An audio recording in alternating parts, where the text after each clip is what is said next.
The fluorescent lights of the LAX International Terminal hummed a flat, dead note. They reflected off the polished floors, making everything feel sterile and cold. I stood near a column just outside the stream of passengers flooding out of the gate, a tide of rolling suitcases, tired hugs, and happy greetings. I didn't move. My hand was steady, holding a single, simple linen envelope. It felt heavy, not from the few pages inside, but from the weight of the words on them. My daughter, Chloe, would be walking through that gate any second. She'd texted me 12 hours ago. The phone had buzzed on my nightstand, lighting up the dark room. 2:17 a.m. The glow had pulled me from a shallow sleep. A text from her. "Dad, my flight gets in at 10. Wait for me at the airport. We need to talk." It's important. I remember the way my heart had leapt for just a second. She needed me. She wanted to talk. But that feeling, it curdled almost instantly, because I knew. I knew what the love I talk, Bali, was about. It was always about money. The only time she ever really sought me out. The only time she used that specific, faux concerned tone. It's important. So I decided to bring something important to talk about too. This envelope. My new will. You see, I'd already known what she was. I'd known for a little while. But that text, "Wait for me," it was the final piece of proof. The final, perfect piece of evidence I needed to execute a plan I'd already set in motion. It was the trigger, and now I was here, waiting. Just like she asked. I saw her before she saw me. A flash of blonde hair. A loud, bright laugh that cut through the airport noise. She was arm in arm with Mark, her fiancé. They looked like they'd just stepped off the cover of a magazine, not a red-eye flight. She was glowing, whispering something in his ear that made him throw his head back and laugh. They were so pleased with themselves, so utterly, completely satisfied. They hadn't a clue in the world. I just watched them for a moment, taking in the performance. This was the happy couple, returning home, coming to see dear old Dad. My stomach was a tight knot, but my breathing was calm. I'd made my peace with this. Well, not peace. That's not the right word. I'd made my resolve. This was a surgical strike. Precise. Calculated. Designed to target the very core of her being. Her entitlement. Her greed. The image she presented to the world. I was about to shatter all of it. Right here in this brightly lit, public place. With this envelope, she finally spotted me. Her face lit up with this brilliant, practiced smile. It was a smile I'd seen 1,000 times. The "I'm about to ask for something expensive" smile. She disentangled herself from Mark and started walking towards me, her arms opening for a hug. "Dad, you're right here! You got my text!" Her voice was all warmth and light. She moved in to hug me, but I took a small, subtle step back. Just enough. Her arms faltered. Her smile didn't quite disappear, but it flickered. Confusion flashed in her eyes. I didn't say a word. I just held up the linen envelope between us, a barrier. Her eyes dropped to it. "What's that?" she asked, her voice losing a little of its shine. Mark stepped up beside her, his arms snaking protectively around her waist. His expression was cautious. He could sense the shift in the air, the change in temperature. I looked at my daughter, my only child. I saw the woman she had become, and I felt nothing but a cold, clear certainty. "You said we needed to talk, Chloe," I said, my voice even, calm. It didn't sound like my voice. It sounded like a judge's. "You said it was important." I tapped the envelope against my palm. "So I brought something important to talk about." She blinked. The smile was completely gone now, replaced by a wary frown. "Is that paperwork? Dad, what is going on? We just got off a plane." "I know," I said. "I got your text at 2:17 in the morning. Wait for me at the airport." So I did. I've been waiting. I've been waiting for a long time, if I'm honest. The confusion on her face was starting to morph into something else. Annoyance. Impatience. The act was crumbling. "What are you talking about? This is weird. Can we just go get coffee? We have some really big news." "I bet you do," I said, a small, cold smile touching my lips. "I have news too." I slid a single page partway out of the envelope. I made sure she could see the bold black letters at the top. Last Will and Testament of Arthur J. Reed. Her eyes locked onto it. Her face went pale. The color just drained away. Right there in the middle of the terminal, Mark's grip on her waist tightened. "Arthur, what is this?" he said, his voice low, a warning. I kept my eyes on Chloe, on my daughter. "This," I said softly, "is what we need to talk about. This is why you wanted me to wait, isn't it?" The smell of sawdust, that's what home always smelled like to me. Not cookies baking or fresh laundry. Sawdust. It clung to my clothes, my hands, my hair. It was the smell of work. The smell of building something from nothing. I started with a beat-up truck, a second-hand toolbox, and a loan from the bank that kept me up at night sweating. Arthur Reed Construction. I painted the name on the side of the truck myself. It was crooked. Sarah, my wife, she just laughed and said it had character. She believed in that character. She believed in me. We'd lie in our tiny apartment on that old mattress on the floor, and she'd trace the calluses on my hands. "You're building us a future, Art," she'd whisper. "A real future." And I did. One nail, one board, one house at a time. The business grew. The crooked letters on the truck got replaced with a proper logo. The apartment became a small house with a yard. And then Chloe, our miracle. Sarah would hold her in the rocking chair by the window, sunlight catching the dust motes in the air, and she'd sing to her. Some old, soft song her own mother used to sing. That was the real wealth. That right there. The three of us. That was the empire I was building for. Then the cancer came. It didn't roar. It whispered. A tiredness she couldn't shake. A pain that wouldn't go away. It stole her from us piece by piece, until all that was left in that hospital bed was a ghost of the woman who used to sing in the sunlight. The last thing she ever said to me, her hand so light it was like holding a bird, was, "Take care of our girl, Art. Make sure she knows how much I loved her." The silence in the house after she was gone was a physical thing. It was heavy. It pressed down on you. Chloe was 7. She'd stand in the doorway of her mother's room, just staring at the empty bed. She wouldn't cry. She just got quiet. And I didn't know what to do. How do you fix a silence like that? How do you fill a hole that big? I was a builder, so I tried to build a new world for her. A world without that silence. If I couldn't give her a mother's love, I'd give her everything else. I thought that was the same thing.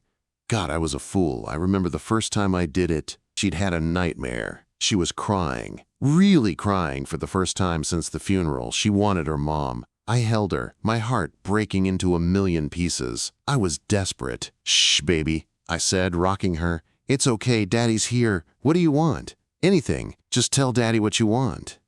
She looked up at me, her little face wet with tears. "A pony," she whispered. "A pony.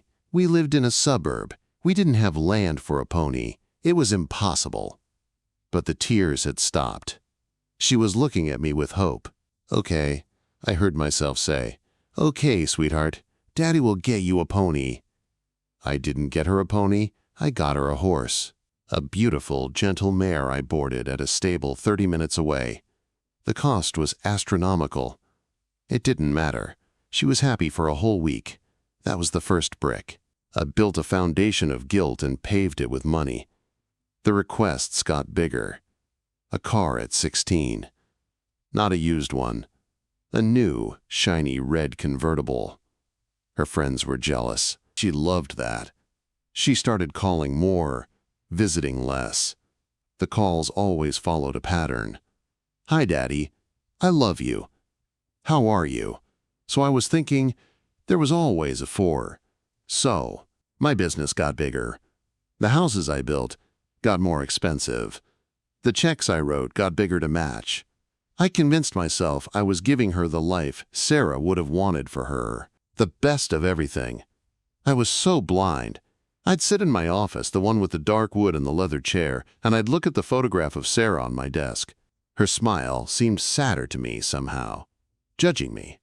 But I'd drown that feeling out by writing another check, funding another one of Chloe's dreams. Her apartment in LA, her startup, Circa, her wedding fund. I was the foundation of her entire life. And I was crumbling from the inside out, and she never even noticed. She just kept building her beautiful hollow mansion on top of me, the ping of a text message. That sound became the soundtrack of my life.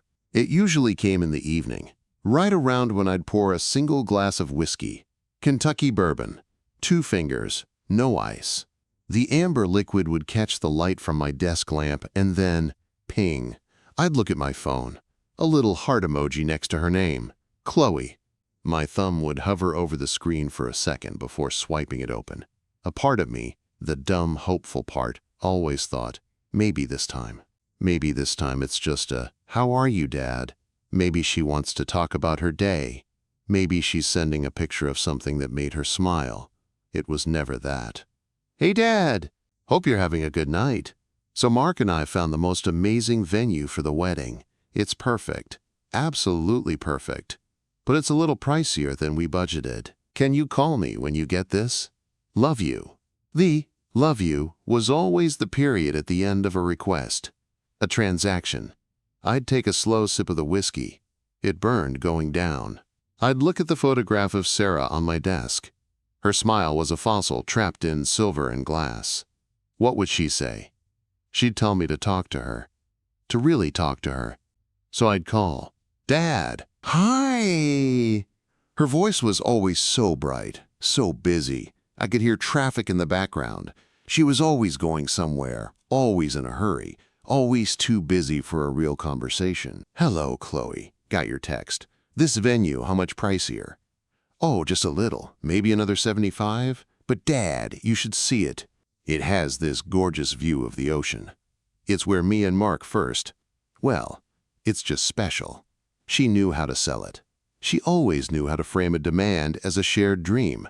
$75,000, Chloe, on top of the $200,000 I've already set aside.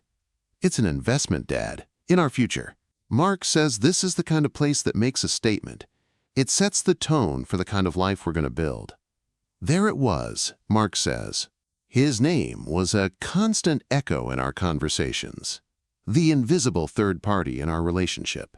I'd like to talk about something other than money for once, Chloe. How is work? How are you, really? There was a pause on the other end, a sigh, the sound of her shifting from daughter asking for money, Dakil, daughter pretending to be interested. Work is crazy. So busy. You know how it is. Look, Dad, I've got to run into a meeting. Can you just Zelle me the deposit? The coordinator needs it by tonight, or we lose the date. The conversation was over. She'd gotten what she wanted. The tone of her voice told me everything. The affection was draining away, replaced by the impatience of a closed deal. I was a task on her to-do list. Get money from Dad. Check. Yeah, I'd say the word tasting like ash. I'll send it. You're the best. Love you. Talk soon. Click. The line would go dead. I'd sit there in the silence of my office, the whiskey gone warm in my glass. The transfer would take 30 seconds on my phone. A notification would confirm it was done. $75,000 sent to Chloe Reed. I'd look out the window of my house, the house I built with my own hands, and I'd look at the city lights of Los Angeles twinkling in the distance. Somewhere out there, in some sleek high-rise apartment that I paid for, my daughter was celebrating, and I was just sitting there, alone, the personal ATM, the quietest, most reliable machine in her life. I started to notice things. The patterns became clearer, sharper. The calls only came when she needed something. The visits home had stopped completely. It's just such a long drive, Dad, and I'm so swamped with the startup. The startup. That was a constant, nebulous drain. There was never a product, never a business plan I could see, just a constant need for capital. Angel investors, she'd call them. I was the only angel I knew about. and my wings were getting tired. One night, I tried to push back. It was about the prenup. My lawyer, a sharp old buzzard named Gerald, had insisted. "Arthur, you have to protect what you've built, for her sake as much as yours." When I brought it up, the reaction wasn't just dismissal, it was venom. "A prenup? Dad, how could you? Don't you trust me? Don't you trust Mark? This is so insulting. He's going to be your family." Her voice was sharp, laced with a hurt that felt performative. "It's not about trust, Chloe. It's about being smart. It's business." "This isn't business," she snapped. "This is my life. God, you just don't get it. You never get it. You think everything is a transaction." The irony was so thick it could have choked me. She was the one treating everything like a transaction. She hung up on me. The silence she left behind was different this time. It wasn't just empty. It was angry. It was then I felt the first real cold trickle of doubt. Not just sadness, but suspicion. What was this all for? What was she really building with all my money? And more importantly, who was I really funding? The doubt became a constant, low hum in the back of my skull.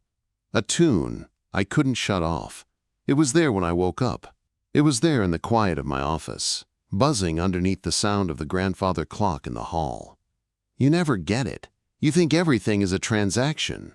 Her words kept echoing. The anger in them felt rehearsed, like a line she'd been fed. I thought about Mark, his too perfect smile.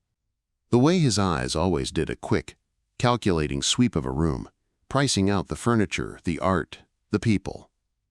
He was a speculator, and my daughter had become his favorite investment. I couldn't sit in the silence anymore. I had to see, I had to know.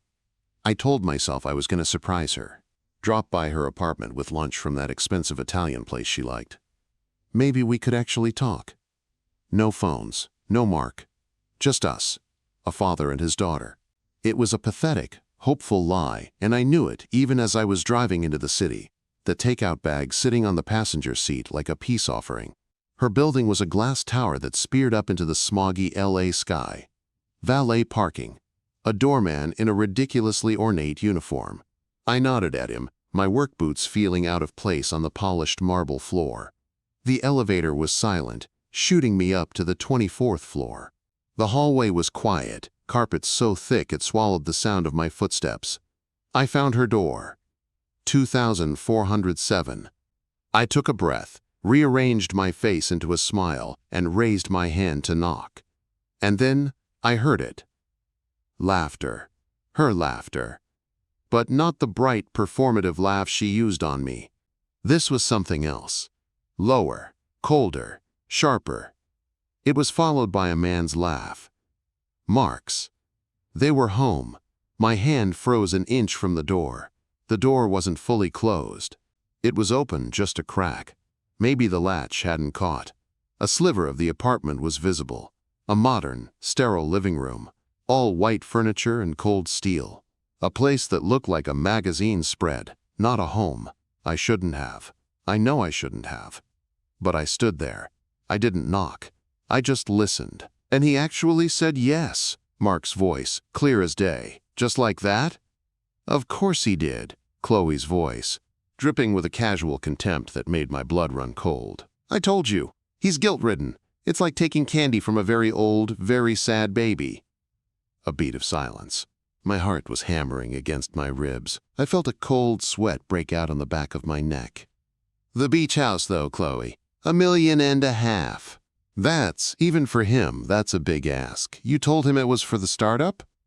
I told him it was a can't-miss investment. He doesn't know what a startup is. He thinks an IPO is a type of beer. He just signs the checks. He always signs the checks. Mark laughed again. It was an ugly, grating sound. Your personal ATM. I still can't believe it. Why do you think I keep him around? Once the wedding is over and he pays for the whole circus, that's it. We're set. We can stop pretending to care about his boring stories and his sawdust-smelling house. The words were physical blows. Each one landed deep. Personal ATM. Very old, very sad baby. Pretending to care. I felt dizzy. I put a hand against the cool wall to steady myself. The takeout bag felt like 100 pounds in my other hand. I was the fool. The pathetic, lonely old fool. Then Mark spoke again, and his tone changed. It got lower, more serious. "And you're sure about the other thing? The power of attorney? After the wedding?" My breath caught in my throat. "Positive," Chloe said, her voice flat, decisive. "He's getting forgetful.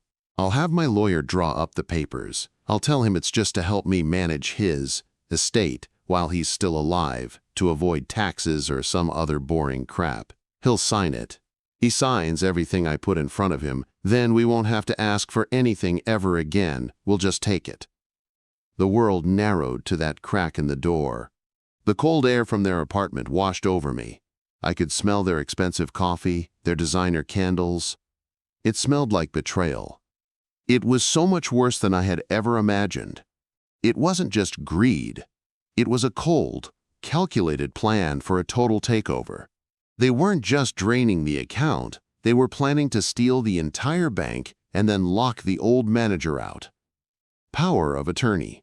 They were going to make me a guest in my own life, a prisoner in my own wealth. I heard the clink of a glass. "To us," Mark said. "To us," Chloe echoed. And to not having to wait much longer. I didn't move. I couldn't move. I stood there in that silent, carpeted hallway, a ghost at my own funeral. The laughter started up again from inside the apartment. It didn't sound human anymore. It sounded like animals. I looked down at the bag of food in my hand. A stupid, sentimental gesture from a stupid, sentimental old man. I turned around. I walked away. I left the bag of food sitting right there in the middle of the hallway. Let someone else have it. Let someone else have the illusion.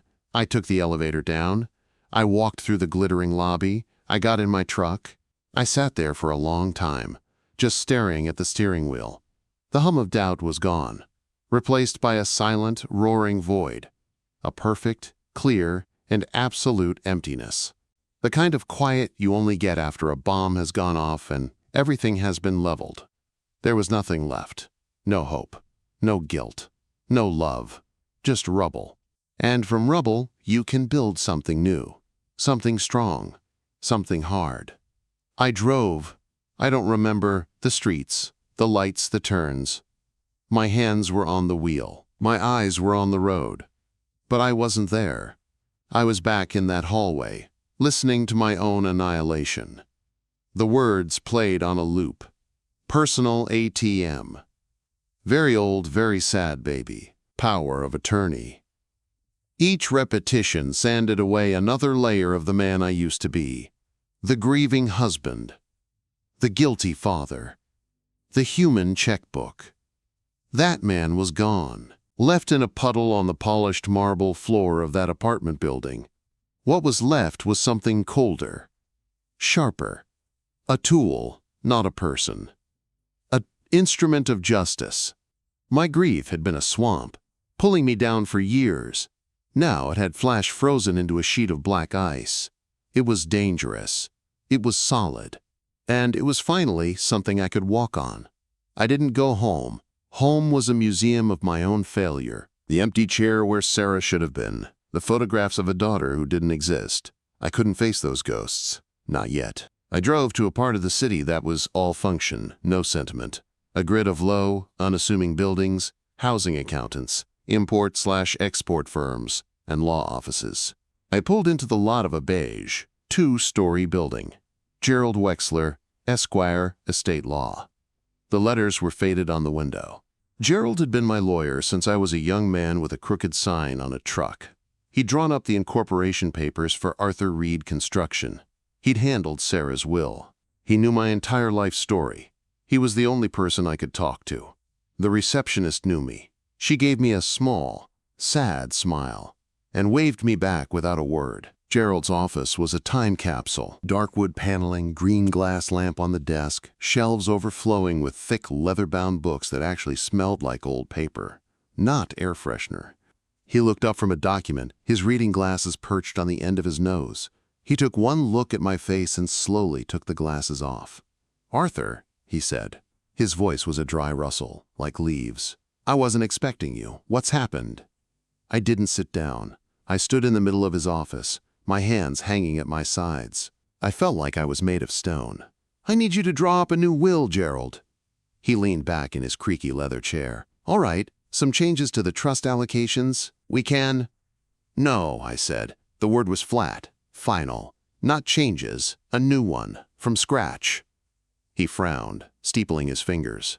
"From scratch? Arthur, your current will leaves the business, the properties, the liquid assets, everything, to Chloe, with a few charitable bequests. It's straightforward."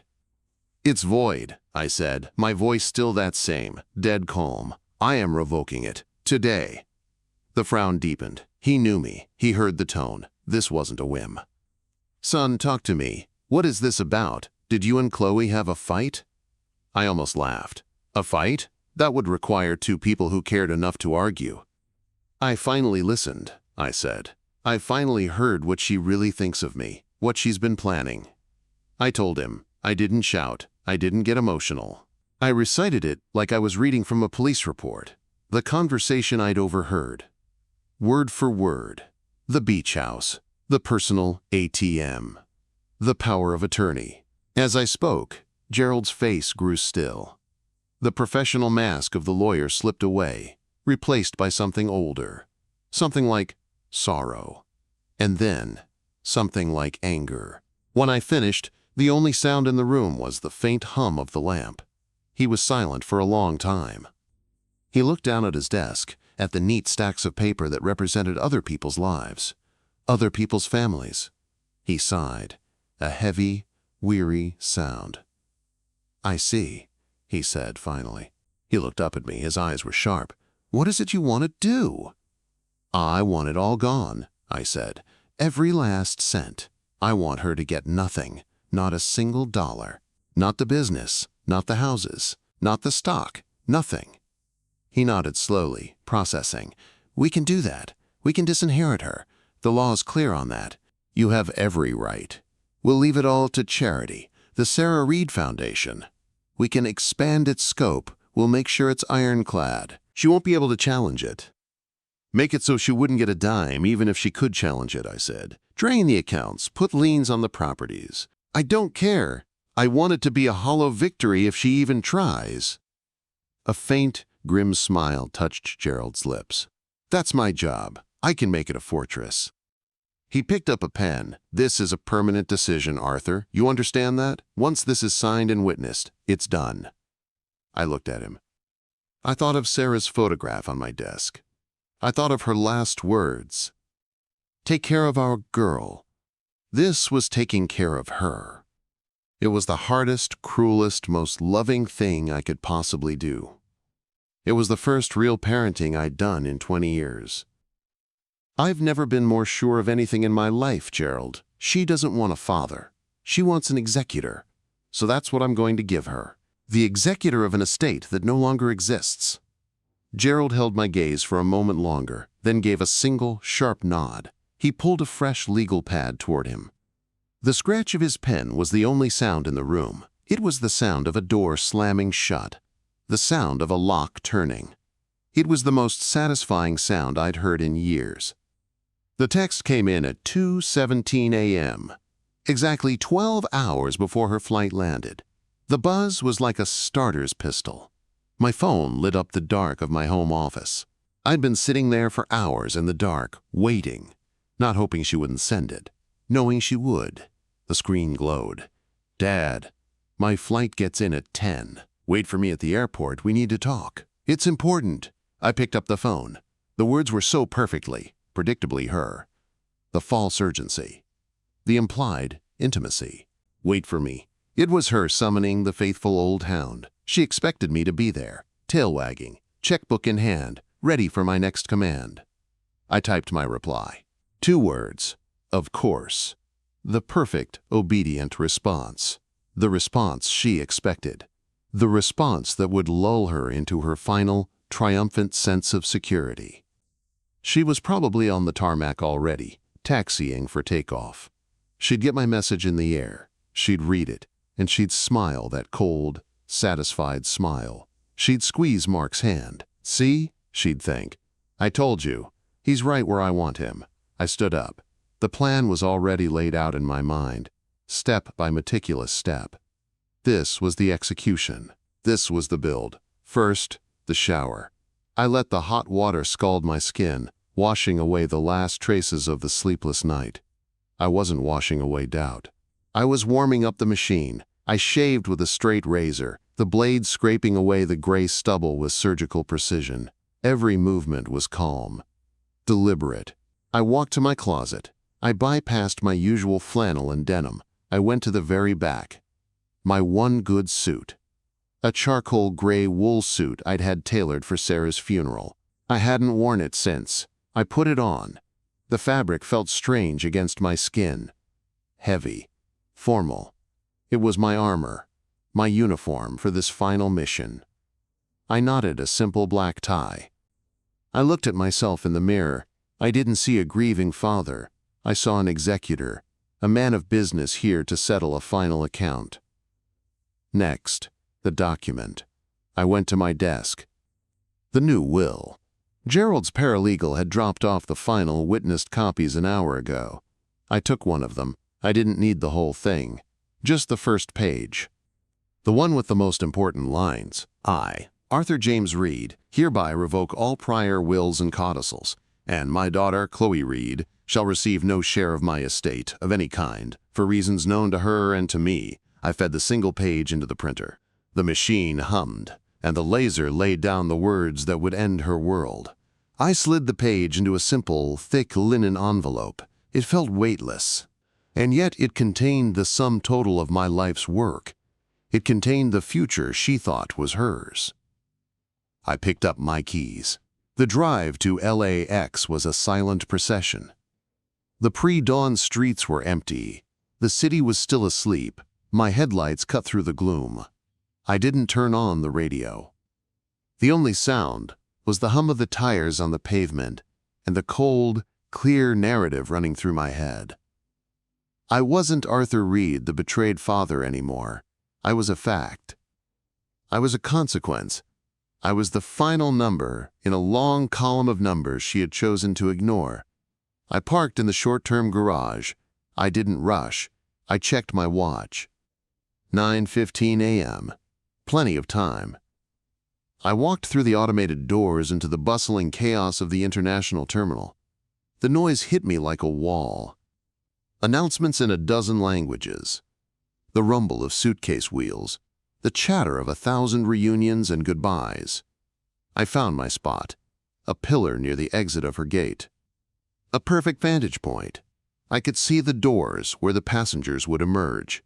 I leaned against the cool concrete, the linen envelope held loosely in my hand. I waited. I watched the arrivals board. Flight 807 from New York. Status. Landed. My heart was steady. My breathing was even. This was it. The final scene. I saw a family greet their grandparents. Tears and laughter.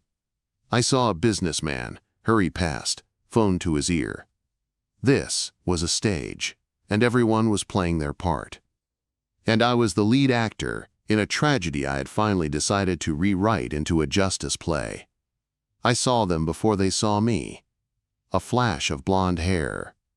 His arrogant stride. They looked refreshed, triumphant. They were coming home from a victory lap they hadn't even run yet. They thought the trophy was already waiting for them. They had no idea the trophy had already been melted down for scrap.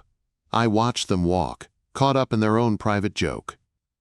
I watched her scan the crowd, looking for her old, sad daddy, her personal ATM, ready to dispense one last, massive withdrawal. Her eyes found mine. The brilliant, fake smile lit up her face. The performance began.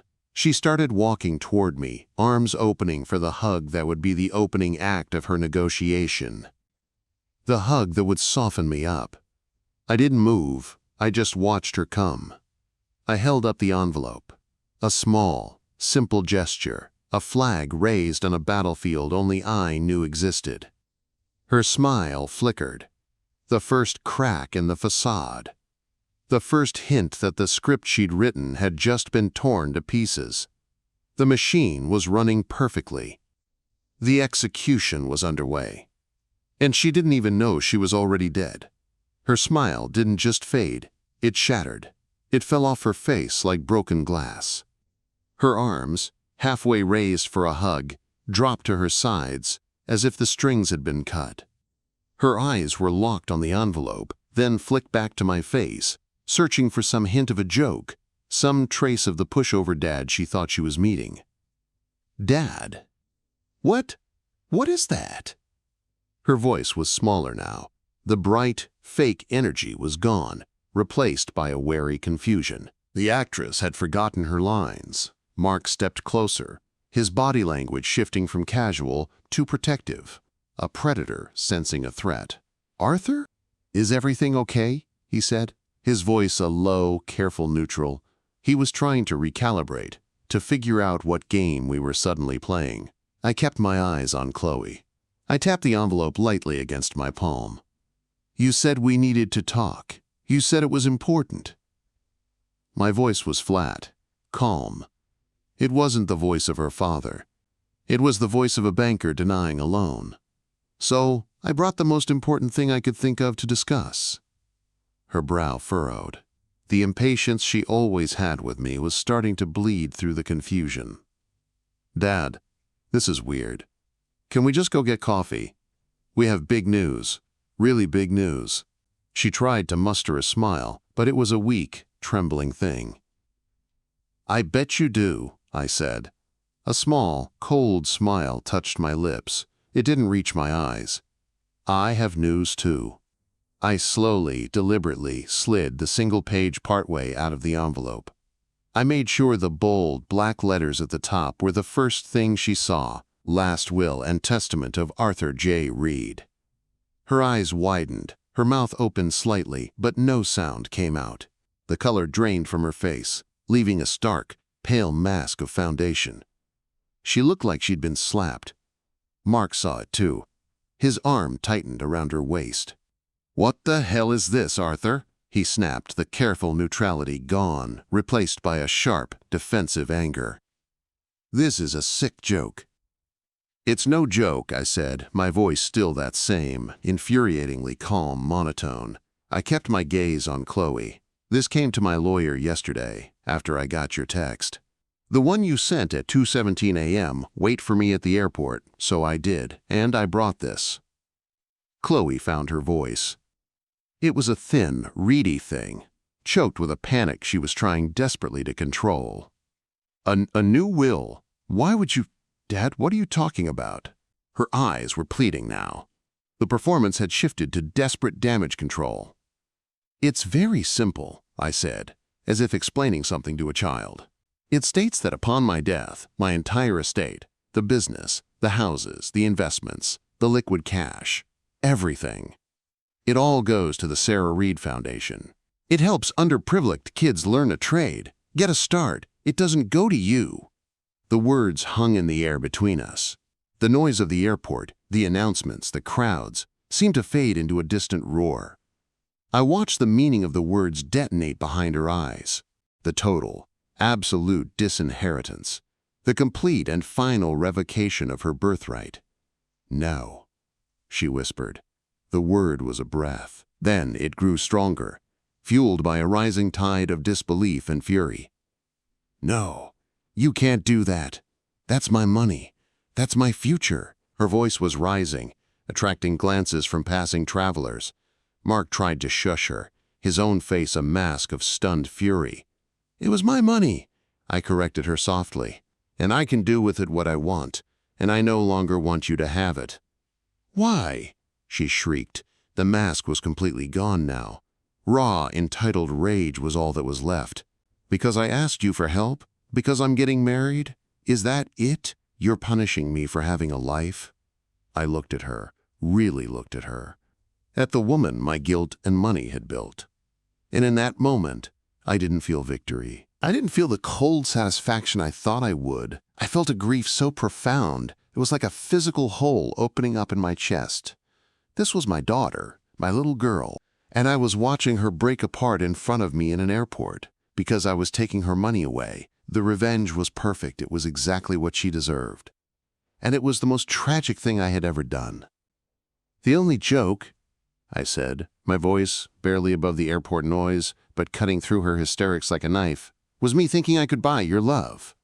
The show is over, Chloe. The account is closed." I turned. I didn't wait for another word. I didn't wait to see the full meltdown. I just walked away. I left them standing there, in the middle of the terminal, surrounded by the oblivious flow of humanity. I heard a choked, strangled sob behind me. It might have been my name. I didn't stop. I walked through the automatic doors, out of the sterile, artificial light of the terminal, and into the harsh, honest glare of the California sun I had won. I had executed my perfect plan. And I felt absolutely nothing but a vast, hollow, echoing emptiness. I had destroyed my daughter. And in doing so, I had destroyed the last living piece of Sarah, and the last piece of myself. The sunlight outside the airport was blinding. It felt abrasive after the sterile fluorescence of the terminal. I walked through the heat shimmer rising off the asphalt, the sounds of the city, honking horns, distant sirens, seeming to come from another planet. I got in my truck. The interior was an oven. I didn't start the engine. I just sat there in the stifling heat, my hands on the steering wheel. The linen envelope lay on the passenger seat. Just a piece of paper. That's all it was. It had felt so powerful in my hand, a weapon of mass destruction. Now it was just paper. I had launched my missile. I had watched it hit its target.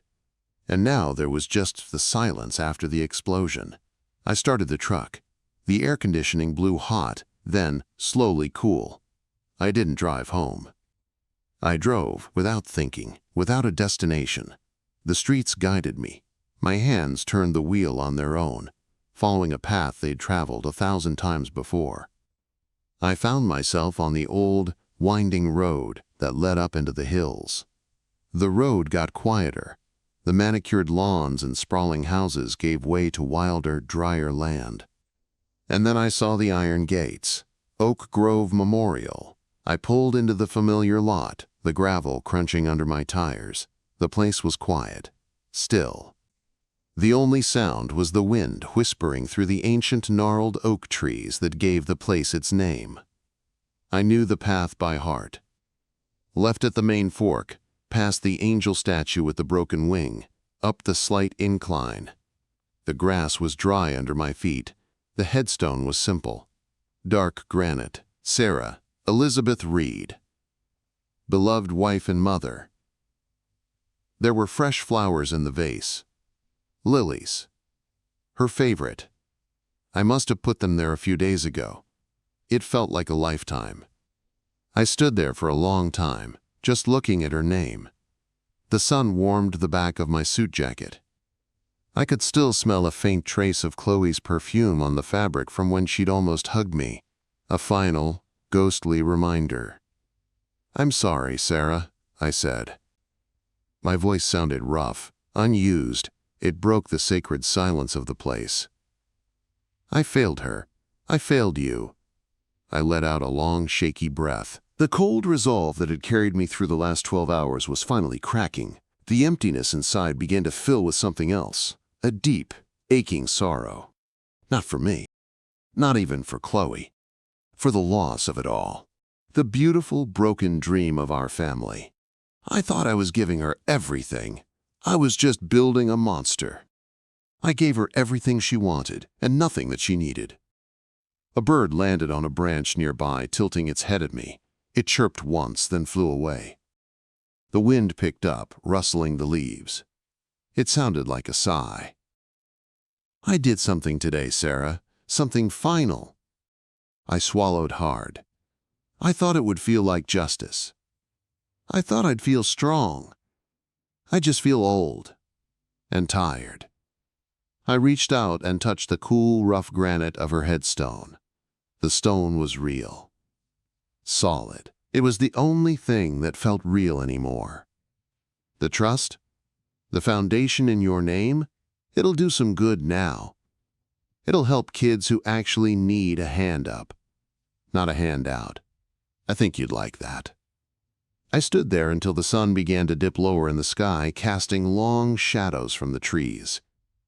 The sharp edges of my grief began to soften, worn down by the quiet and the stillness. The revenge hadn't filled the hole. It had just made it different. But this felt closer to something. Not happiness, not peace, maybe just acceptance. I finally turned to leave. I walked back to the truck, the envelope still on the seat. I didn't look at it. I drove back down into the city as the lights began to come on.